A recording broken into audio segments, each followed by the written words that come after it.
आखिरकार Mecca Medina में हज की यात्रा करने वाले मुसलमान अपना सर कंजा क्यों करवाते हैं और क्यों हज की यात्रा करने वाले मुसलमान को सफेद कपड़े पहन पड़ते हैं? और क्या आपको पता है मक्का मदीना में हिंदू को क्यों नहीं जाने दिया जाता? और क्या है ब्लैक स्टोन जिसे श्रद्धालु मुसलमान छूते हैं और चूमते हैं? और क्यों हज की यात्रा करने वाले लोगों को ही पिलाया जाता है जमजम का पानी? सऊदी अरब के मक्का में श्रद्धालु एक बार फिर काबा के पवित्र काले पत्थर को छू और चूम सकते हैं। कोविड की वजह से काबा के चारों ओर घेराबंदी कर दी गई थी और जो अब हटा दी गई है, जिससे श्रद्धालु काफी उत्साहित और खुश हैं और वह इस पवित्र काले पत्थर को छूकर दुआ कर रहे हैं। काबा से लगभग 30 महीने के बाद यह घेराबंदी हटाई गई है और यह कदम उमरा की यात्रा से ठीक पहले लिया गया। लेकिन ये उमरा क्या होता है?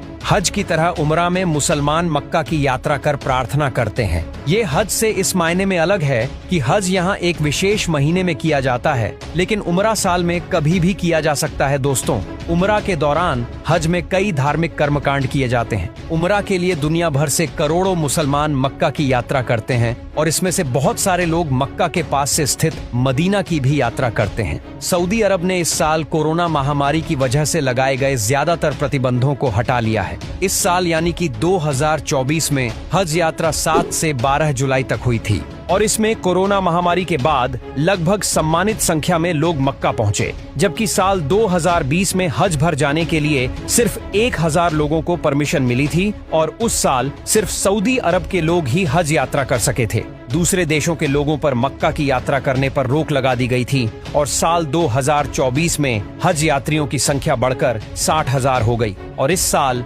लगभग 10 लाख लोगों ने मक्का पहुंचकर हज किया। लेकिन ये ब्लैक स्टोन क्या है जिसे श्रद्धालु छूते हैं और चूमते हैं? दोस्तों, इस्लाम में काला पत्थर या ब्लैक स्टोन काबा के पूर्वी कोने में लगा एक ब्लैक पत्थर है। ये पत्थर दिखने में भले ही छोटा है, लेकिन इसका महत्व बड़ा है। ये पत्थर चारों ओर से चांदी के फ्रेम से जड़ा हुआ है और अरबी भाषा में इस पत्थर को अल हजर अल अश्वत कहा जाता है। और मक्का पहुंचने वाले मुस्लिम तीर्थयात्री काबा पहुंचने पर जिन तरीकों से दुआएं करते हैं, उनमें इस पवित्र पत्थर को छूना और चूना भी शामिल है। और ऐसा माना जाता है कि ये पत्थर आदम यानी अदम हव्वा यानी एक के जमाने के हैं और जिन्हें दुनिया का पहला आदमी और औरत माना जाता है। इस ब्लैक स्टोन को इस्लाम के वजह से पहले से ही पवित्र माना जाता था और यह भी माना जाता था कि यह पत्थर मूलतः सफेद रंग का था, लेकिन इसे स्पर्श करने वाले लोगों के पापों का भार उठाने की वजह से इस कारण काला हो गया। सऊदी अरब में मौजूद मक्का